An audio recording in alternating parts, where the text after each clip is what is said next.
Oi, pessoal, sejam muito bem-vindos a mais um episódio do Pelecast. Hoje eu tenho uma convidada muito especial para falar de um tema bem diferente do que a gente já trouxe até aqui. Essa pessoa, ela é uma médica, ela é formada pela FAMERP e fez residência de dermatologia na FAMERP também. Ela também é pós-graduada em cosmiatria, né, pelo Isso, Instituto isso, Bojo. Bojo. Tem mais alguma coisa que eu tô esquecendo do Não, só currículo? isso mesmo, E amiga. ela é muito querida, muito maravilhosa. Bem-vinda, doutora Marina Ah, Bragueto. lá é uma honra estar aqui com você. Você sabe que para mim é uma inspiração, né? Tanto como na dermatologia, quanto amiga também. Para mim é uma honra estar aqui hoje com você falando desse tema que eu amo, que é sobre tecnologias. Maravilha. Vamos então tirar as dúvidas do pessoal sobre tratamentos dermatológicos envolvendo tecnologias. E eu gostaria de começar, na verdade, te perguntando como você vê essa ascensão das tecnologias, né? Isso é algo que nos últimos anos tem tido um crescimento muito exponencial. E como você acha que isso impacta na dermatologia? Certo.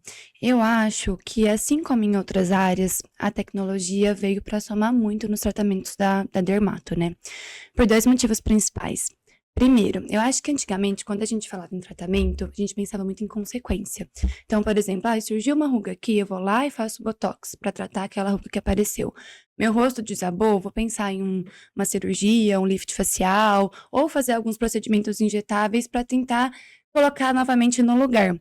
E aí, quando começou a desenvolver, surgirem novas tecnologias, eu acredito que a gente começou a pensar mais em gerenciar o envelhecimento, mais em prevenção. Uhum. Porque quando a gente começa desde nova a já fazer procedimentos, você concorda comigo que daqui 30, 40 anos, se a gente fizer só procedimento injetável, tem o risco da gente mudar o nosso rosto? Tem. De às vezes ficar mais volumizado ou transformar E a o gente já nosso tá vendo rosto? isso em algumas pessoas, né? Exatamente. Então, com a tecnologia, ela permite que desde mais jovem, 25, 28, 30 anos, a gente comece a pensar em prevenção, em gerenciar esse envelhecimento. E aí, o segundo motivo, sem mudar o nosso rosto, de uma maneira muito natural, muito elegante. Então, a gente consegue, a principal vantagem, ao meu ver, desse avanço das tecnologias, é que a gente consegue tanto melhorar aquilo que incomoda o paciente, né? Então, qualidade de pele, reestruturação facial, diminuir algumas coisas que realmente incomodam o paciente, mas de uma maneira muito natural, mantendo a fisionomia, respeitando a anatomia, sem modificar muito aquele rosto. Muito bom. Eu acho que é o perfil do nosso paciente buscar mais Exatamente. essa naturalidade, né? Esses procedimentos com mais elegância, né? Isso, sem que mude o rosto da pessoa, né? Isso é muito Exatamente. legal. Vamos começar a falar das tecnologias em si, Vamos. esclarecendo algo que o pessoal confunde bastante. É, qual a diferença entre laser e ultrassom microfocado? Cita alguns exemplos dos dois, pode falar nome de marca, de máquinas à Pode falar, vontade, perfeito. tá? Então, assim, como que eu gosto de explicar para os nossos pacientes? Quando a gente fala em ultrassom microfocado, a gente pensa mais no alicerce, na estrutura da casa. Então, ele consegue, através, é um mecanismo de ação diferente do laser, né? O ultrassom microfocado, ele atua através de ondas de ultrassom, que vão em várias camadas da pele. Então, ele consegue chegar lá no SMAS, que é uma camadinha que fica acima do músculo, que consegue fazer essa reestruturação facial. Então, quando a gente pensa em ultrassom, a gente pensa principalmente em estímulo de colágeno. Uhum. Então, aquela paciente que está com o rosto mais flácido, que sente que o rosto foi desabando com o processo de envelhecimento, que queixa do bigode chinês, do bulldogzinho, tem uma papada que já está incomodando, Gordurinha, né? gordurinha. Então, a gente usa muito ultrassom para isso: estímulo de colágeno, tratamento de flacidez, reestruturação facial e, principalmente, uma coisa que eu acho muito interessante, compactação de gordura. Então, isso é uma coisa que eu acho que a gente consegue entregar um resultado muito bom com ultrassom microfocado e de uma maneira muito natural. Tá? Agora, em relação a laser, eu acho que vale a pena a gente fazer um podcast à parte, porque assim, é um É mundo, um né? mundo. Tem vários tipos de laser, com vários objetivos, mas assim, para a gente diferenciar do ultrassom microfocado, é um mecanismo de ação diferente, né, através da luz. E essa luz no tecido, ela pode fazer várias coisas. Estimular o colágeno, quebrar a melanina, que é o que produz o pigmento e gera melasma, manchinhas, trabalhar a qualidade de pele, melhorar os poros. Então, eu brinco que o laser é mais para pintura da casa, para Uhum. tratamento dessa superfície, né, para melhorar o que os olhos veem diretamente. Então, é assim que eu gosto de explicar para os pacientes. Ultrassom microfocado, estrutura, alicerce da casa. Laser, pintura, qualidade de pele, manchas. Acabamento. Exatamente. Legal. Vamos falar os nomes comerciais para o pessoal saber o que que eles estão Vamos. fazendo. Então, assim, ultrassom microfocado, as principais marcas, né? Ultraformer, Liftera, Ultera, Atria. Então, tem vários hoje em dia, né? Cada vez tá avançando e surgindo novas marcas. Mas os principais que a gente conhece são esses. Agora, laser. É uma infinidade, né? Então, tem o laser chrome, tem o fotona, tem o laser de CO2, que são inúmeras marcas, mas geralmente quando o paciente pergunta pra gente, ele já fala CO2, né? Que é o que mais marca. Lavian, ou Lavien, né? Os dois nomes estão certos. E mais algum? Acho que é isso. Muitas Os plataformas. principais, né? Isso. E aproveitando que a gente tá falando da diferença dos dois, às vezes o paciente pergunta, mas será que eu faço o ultrassom ou será que eu faço laser? E eu sempre tento explicar que a gente tem a impressão, às vezes, que a gente envelhece só a pele, né? Quando a gente vê uma pessoa idosa, fala, nossa, como a pele tá enrugada. E não é verdade. Pra acontecer todo esse processo de envelhecimento, a gente envelhece o osso, a gente envelhece os coxins de gordura que vão caindo, a gente envelhece a parte muscular, ligamento. Então, Exatamente. Eu gosto de orientar de acordo com a queixa principal e com a idade do paciente. Então, vamos supor que seja um paciente mais idoso, que já passou por todo esse processo de envelhecimento, né? Igual você disse, já envelheceu o osso com reabsorção, os ligamentos já estão mais frouxos, mostrando a olheira, perda de sustentação facial. Então, o que eu gosto de explicar para o paciente? A gente vai tratar camadas diferentes, com tecnologias diferentes. Então, o mais interessante é a associação, né? Então, o ultrassom vai fazer esse reposicionamento, essa reestruturação e trabalhar muita prevenção, deixar essa pele mais firme. E o laser vai trabalhar essas queixas mais superficiais. Claro que tem como a gente fazer estímulo de colágeno com o laser também, mas não é o objetivo principal, né? O ultrassom, ele consegue entregar mais esse estímulo de colágeno. Então, o ideal dos mundos é que a gente associe. Agora, vamos supor que é um paciente mais jovem, um paciente que está começando o processo de envelhecimento. Eu gosto de orientar, sim, ultrassom, pelo menos uma vez por ano, para prevenção. Concordo. Mas, às vezes, no primeiro momento, tem, às vezes, uma manchinha, marcas de acne, um melasma, poros dilatados, que incomoda mais o paciente, mais do que essa prevenção. Então, eu oriento, vamos começar com laser, que você já vê um resultado muito bacana, já vai melhorar essa qualidade de pele. Hoje em dia, a gente vê uma tendência de menos maquiagem, né? De pele com uma qualidade melhor, menos excessos, tudo mais clean. E o laser consegue entregar isso, né? Aquela qualidade de pele que a gente tanto fala. Então, às vezes, em paciente mais jovem, eu começo com um, a gente vai se organizando, vai se preparando e depois faz o ultrassom para prevenção, né? Uma vez por ano. Por isso que às vezes a gente tem tanta dificuldade nas caixinhas do Instagram, nas mensagens do direct, porque, gente, não existe um protocolo padrão para todo mundo. Acho que tanto eu quanto a Marina, quanto todas nós, assim, que estamos aqui fazendo parte do podcast, a gente trabalha personalizando. Tanto personalizando o plano de tratamento, quanto os parâmetros utilizados. Já vamos falar disso? Vamos. É um assunto polêmico. O que faz a diferença? É o aparelho ou é o protocolo, condutor? Isso é muito importante. Com É o mais certeza, importante. isso é o mais importante. Não tenho dúvidas nenhuma em responder essa pergunta. Lá eu vejo na prática o quanto muda o protocolo e a individualização. Um rosto magrinho, um rosto mais jovem, é um protocolo completamente diferente de um rosto mais envelhecido ou um rosto pesado. E se a gente seguir receita de bolo, a gente não entrega resultado bom. Então, o que vai diferenciar o resultado, a excelência do tratamento, realmente é essa personalização. E isso, gente, é muito complexo. Muito.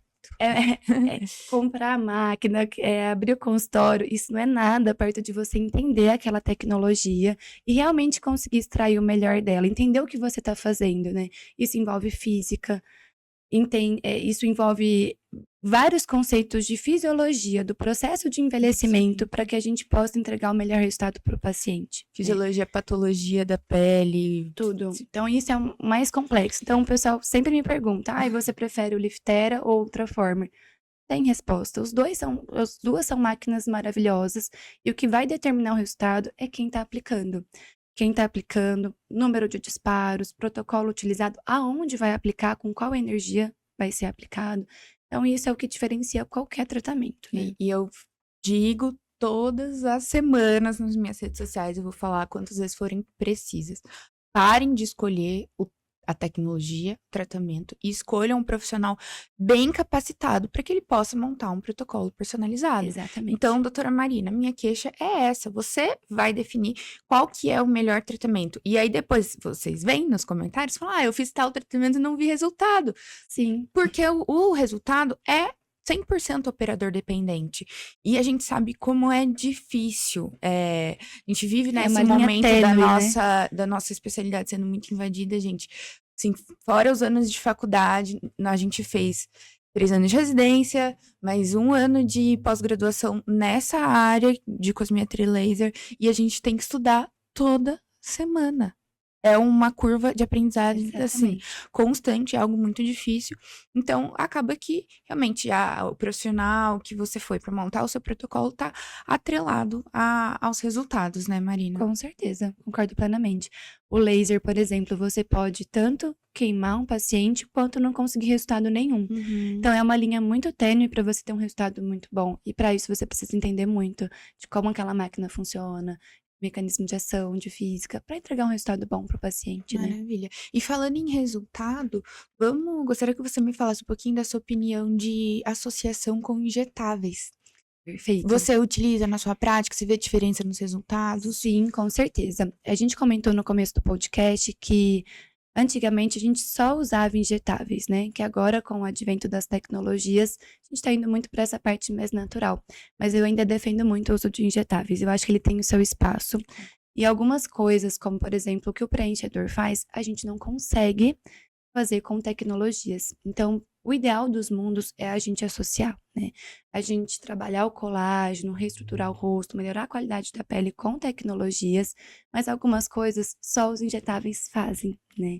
Então, por exemplo, eu gosto muito de uma associação de reestruturação em pontos específicos, né? Pontos ósseos, com preenchimento de ácido hialurônico. Então, região de têmpora, que vai ter no consumo, região do zigomático, essa região aqui da nossa bochechinha, região malar, também vai tendo muito consumo. A gente pode fazer pontos estruturais e também os bioestimuladores de colágeno injetáveis, né? Os estudos mostram, quando a gente vai estudar sobre isso, que não tem superioridade entre ultrassom microfocado, ou Sculptra, ou Radiesse, ou Eleva, Harmonicá, enfim. Mas quando a gente associa os dois, aí sim, a gente vê um resultado muito melhor, né? Um potencializa o outro. São mecanismos de ações diferentes trabalhando juntos para a formação do colágeno. A gente consegue um resultado muito mais expressivo, né? Então, é dessa maneira que eu trabalho. Eu indico muitas tecnologias, mas sempre associado com bioestimulador injetável para somar forças nessa produção de colágeno e preenchedor em pontos específicos, sem exageros, sem mudar o rosto, mas reestruturando, né, em pontos que só ele consegue fazer aquilo, né, lá. Eu acho importante falar isso, que também não é a opinião da Laís, nem a opinião da Marina. Isso é estudado, né? E tem bastante já respaldo falando que a associação, por exemplo, da ultrassom com o bioestimulador feitos ou na mesma sessão ou no intervalo de até 30 dias realmente traz mais resultados, isso comprovado através de biópsia e tudo mais. Então, a gente, sempre que tem oportunidade, prefere associar. E outro tratamento que eu acho insubstituível é o bom e velho Botox. Ah, não tem como. Não tem como, Só ele faz o que ele faz, né? Então, tem algumas pacientes que, eu não quero nada de Sim. injetável. A gente, lógico, tem que respeitar, e acho que a tecnologia tá para atender essas pacientes, mas o efeito no envelhecimento que a toxina botulínica dá. Exatamente. E prevenção, né? Além de melhorar aquelas ruguinhas que tanto nos incomodam, ele ajuda a gente a envelhecer melhor, né? Então, reposiciona o olhar, não deixa formar aquelas rugas mais marcadas que tanto incomoda, né? Aquela ruguinha aqui do bravo, que dá aquela sensação da pessoa tá sempre brava, Sempre né? brava. Infelizmente, a gente não consegue trabalhar tão bem a musculatura com tecnologias como o Botox faz, né? Então, realmente, para mim, ele é insubstituível. Maravilha. Agora eu vou falar de algumas queixas específicas. A gente sabe que não existe uma opção só e que isso varia muito de cada paciente, mas vamos fazer generalizando aqui um bate-bola jogo rápido, generalizando o que você tem de preferência para tratar com tecnologia a queixa que eu te passar. Combinado. Pode Vamos ser? lá. Igual a gente faz no congresso. Tipo um quiz. Tipo um quiz. Para flacidez facial. Ultrassom microfocada é minha primeira escolha. E não só é minha primeira escolha, mas nos estudos é o que a gente mais vê que tem resultado, né? É uma coisa comprovada com estudos muito robustos que realmente dá diferença quando bem feito, né? Maravilha. Melasma e manchas escuras. Bom, melasma. A minha preferência atualmente é o laser, né? A gente usa o Chrome no consultório. É um laser que tem de 1064 nanosegundos, mas tem outras opções também muito interessantes, como picosegundos, né? Então, o Fotona também é muito interessante. Tem alguns outros aparelhos, né, que tem a handpiece de picosegundos, que também ajuda muito, mas a minha primeira opção é laser atualmente. Certo. Cicatrizes de acne. Aí depende. Essa é um pouco complicada, porque depende muito da cicatriz, né? Quando a gente vai avaliar uma cicatriz, gosto muito de avaliar se ela é atrófica, né? Se ela é mais abaixada em relação à pele e se ela é distensível ou não. Então, quando a gente estica a pele, aquela cicatriz melhora ou não melhora. Então, quando ela não melhora, eu gosto muito de usar uma coisa que não é tecnologia, que é o ATA, o peeling, o Cross Data com 90, né? Então, eu acho que melhora muito aquelas cicatrizes que a gente chama de ice picks. Agora, quando é não distensível, eu gosto de associar. Nunca é uma tecnologia só para cicatriz de acne. Então, o microagulhamento é muito interessante. Ou através da radiofrequência microagulhada, ou através do roller mesmo. É um laser ablativo, né? Um laser que tem como alvo a água para estimular o colágeno, como o erbium, o CO2. E acho que são subcisão, exatamente. Mas é sempre associação, né? Perfeito. Estria. Estria aí depende também. Se for uma estria vermelhinha, recente, eu gosto muito da luz intensa pulsada, né? Que ela tem atração por essa lesão mais avermelhada. Agora, se for uma estria branca, é como se fosse uma cicatriz. Então, a gente tem que associar microagulhamento, radiofrequência, um laser ablativo também. Maravilha. Celulite. Nossa. Desafio. Essa é complicada, né? Além de todas as orientações de mudança de estilo de vida, eu gosto muito da radiofrequência, eu uso no consultório no ERA. Então, ele consegue mudar a frequência de atuação para trabalhar tanto a parte de celulite, quanto gordura localizada, quanto flacidez. Porque nunca é só celulite, né? Ela sempre, naquele microambiente, tem um pouquinho de flacidez, tem uma gordurinha que precisa ser trabalhada também para o paciente ver um resultado melhor, né? Legal. Tem bons resultados? Bons resultados. Radiofrequência. Legal. Gordurinha localizada. Quando é aquela gordurinha realmente bem localizada, um paciente bem magrinho, mas que tem alguns pontos, por exemplo, uma pochetinha que incomoda, a minha opção de escolher é a criolipólise. Ela consegue encaixar muito bem, né? Gerar o congelamento e a morte daquela célula de gordura. Melhora muito. Agora, quando é aquela gordurinha localizada que não é tão localizada assim, que é uma área mais espaçada, aí eu também prefiro a radiofrequência, porque ela consegue, a gente consegue através do aparelho ir colocando em toda aquela região Uma que área tem a maior. gordurinha. Porque a criolipólise, ela tem uma ponteira, né? Que ela localiza só naquele lugar. Então, ela gera aquele congelamento num lugar específico. Se é uma região como um todo, às vezes não fica tão legal o resultado, porque fica sem gordurinha ali e o restante continua mais gordinho, né? Maravilha. Muito bom. Marina, vamos falar agora, acho que principalmente falando do laser, né?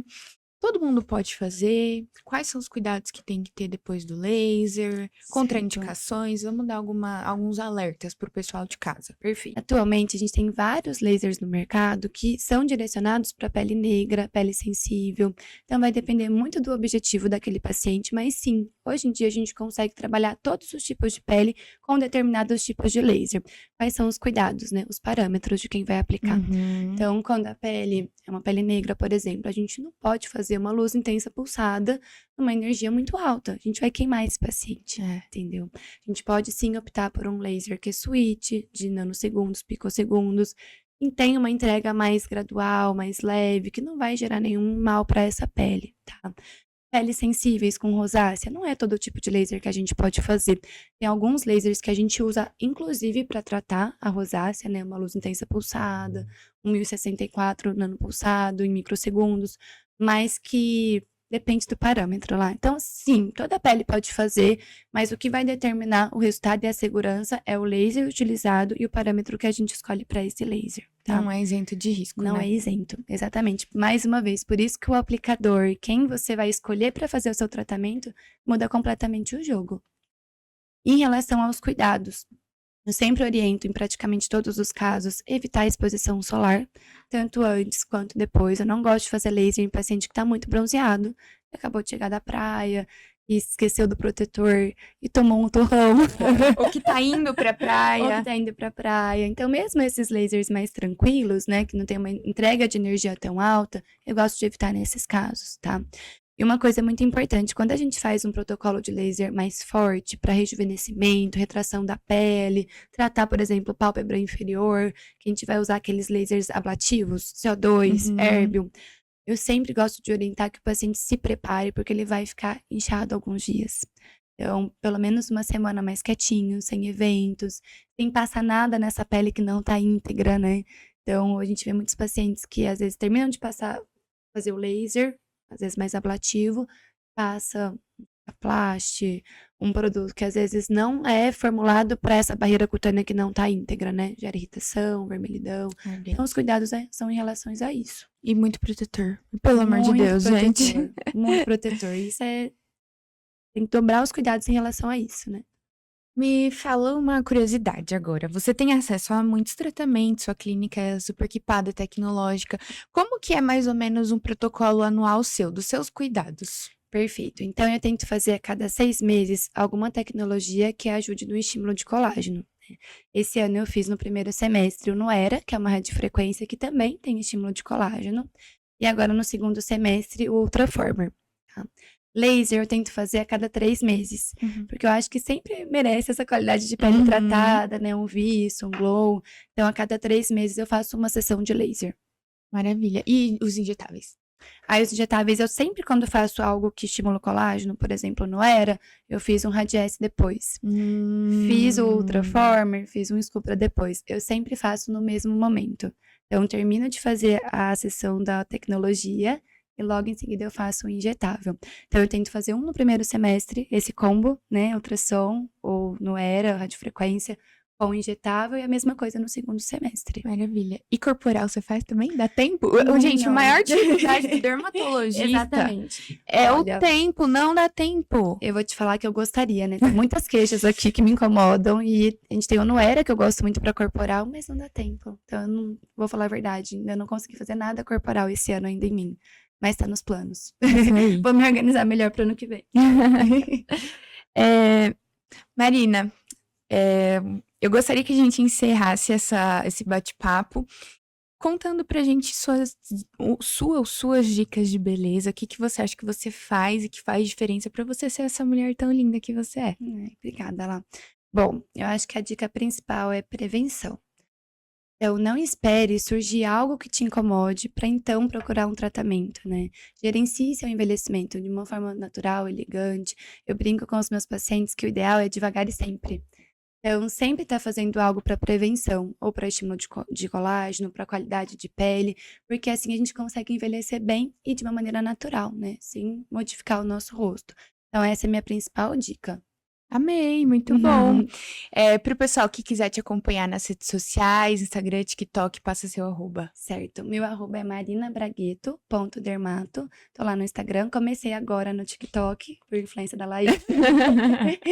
E lá também é Marina Bragueto. Muito obrigada, Eu que Má. Amei agradeço o nosso convite, Lá. Muito bate-papo. obrigada. E a gente se vê na semana que vem com um novo Pelicast.